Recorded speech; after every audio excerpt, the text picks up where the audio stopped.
بسم اللہ الرحمن الرحیم۔ السلام علیکم سامعین، آج کی ویڈیو میں ہم حابیل اور قابیل کے بارے میں جانیں گے کہ قابیل نے اپنے بھائی کو کیوں قتل کر دیا۔ تو ویڈیو میں آگے بڑھنے سے پہلے اگر آپ میرے چینل پر نئے ہیں تو چینل کو لازمی سبسکرائب کر لیں اور بیل آئیکن کو پریس کر لیں تاکہ میری ہر آئندہ آنے والی ویڈیو کا نوٹیفیکیشن آپ کو بر وقت موصول ہو سکے۔ تو چلیے آگے بڑھتے ہیں۔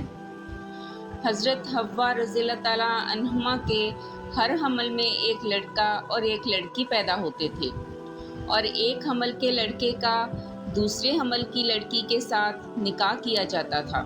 حضرت آدم علیہ السلام نے قابیل کا نکاح لیودا سے جو حابیل کے ساتھ پیدا ہوئی تھی اور حابیل کا اقلیمہ سے جو قابیل کے ساتھ پیدا ہوئی تھی کرنا چاہا۔ قابیل اس پر راضی نہ ہوا، اور چونکہ اقلیمہ بہت خوبصورت تھی اس لیے کہنے لگا یہ تو آپ علیہ السلام کی رائے ہے، اللہ تعالیٰ نے حکم نہیں دیا۔ آپ علیہ السلام نے فرمایا اگر تم یہ سمجھتے ہو کہ تم دونوں قربانیاں لاؤ، جس کی قربانی قبول ہو جائے وہی اقلیمہ کا حقدار ہے۔ اس زمانہ میں جو قربانی مقبول ہوتی تھی آسمان سے ایک آگ اتر کر اس کو کھا لیا کرتی تھی۔ قابیل نے ایک انبار گندم اور حابیل نے ایک بکری قربانی کے لیے پیش کی۔ آسمانی آگ نے حابیل کی قربانی کو لے لیا اور قابیل کی گندم کو چھوڑ دیا۔ اس پر قابیل کے دل میں بہت بغض و حسد پیدا ہوا، اور جب حضرت آدم علیہ السلام حج کے لیے مکہ مدینہ تشریف لے گئے تو قابیل نے حابیل سے کہا کہ میں تجھے قتل کر دوں گا۔ حابیل نے کہا کیوں قتل کرو گے؟ تو اس نے کہا اس لیے کہ تیری قربانی مقبول ہو گئی ہے اور میری قربانی قبول نہیں ہوئی، اور تو اقلیمہ کا مستحق ٹھہرا، اور یہ میرے لیے بہت ذلت کی بات ہے۔ حابیل نے جواب دیا کہ اللہ تعالیٰ صرف ڈرنے والوں کی قربانی قبول فرماتا ہے۔ حابیل کے اس مقولہ کا یہ مطلب ہے کہ قربانی کو قبول کرنا اللہ عز و جل کا کام ہے، وہ متقی لوگوں کی قربانی قبول فرماتا ہے۔ تو متقی ہوتا تو تیری قربانی قبول ہوتی، یہ خود تیرے افعال کا نتیجہ ہے، اس میں میرا کیا قصور ہے؟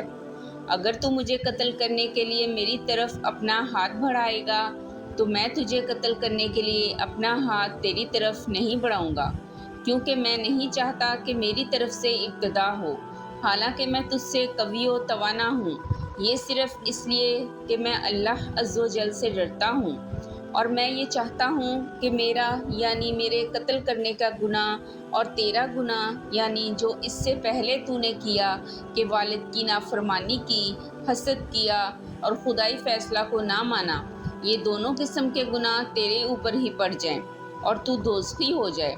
قابیل تمام گفتگو کے بعد بھی حابیل کو قتل کرنے کے ارادے پر ڈٹا رہا، اور اس کے نفس نے اسے اس ارادے پر راضی کر لیا۔